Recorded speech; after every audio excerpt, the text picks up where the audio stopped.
We're here with Wilfred Martis of Intel. He's responsible for the connected CE products there. And in your keynote, you talked about, or as a question, you talked about three things that are really required today to make this happen in the customer's home, the smart TV.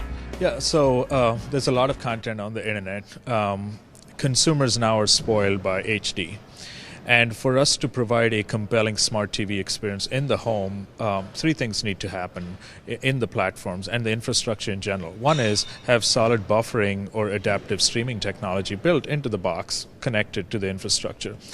The second is a solid content delivery network that sits at the edge of the network and caches the content that most consumers are viewing, the most popular stuff. And then thirdly, having a broadband pipe that's around the 10 megabits range, because now you can accommodate a full HD stream in H.264 or VC1, one of the advanced codecs. And when you put those three pieces together, the innovation that'll happen is limitless. That's when smart TV products really resonate with consumers all over the world. In a way, the US is behind when it comes to infrastructure. If you go to places in Asia, in places like Korea, the average bandwidth in South Korea, the average bandwidth is higher than 50 megabits in certain regions.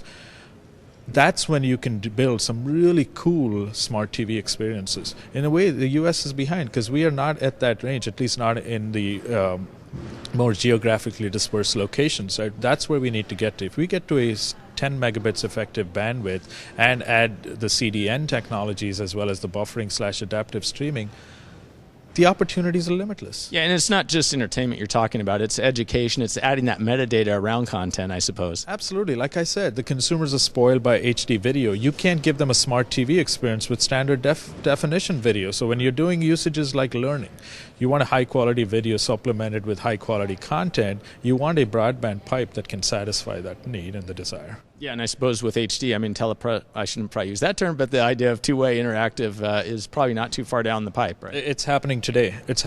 Companies have announced that they're going to bring out video conferencing products. And the reason video conferencing has never taken off in the past is because the experience was not good.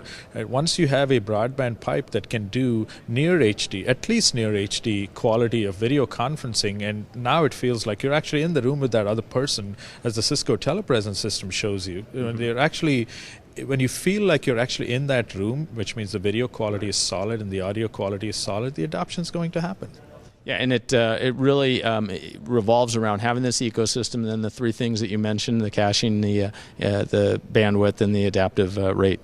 Actually, the content delivery network itself, the broadband pipe, and the buffering/adaptive streaming. Right? When you bring those three together, it's a beautiful smart TV experience. Well, super. We look forward to that, seeing that experience. Thanks, Wilfred.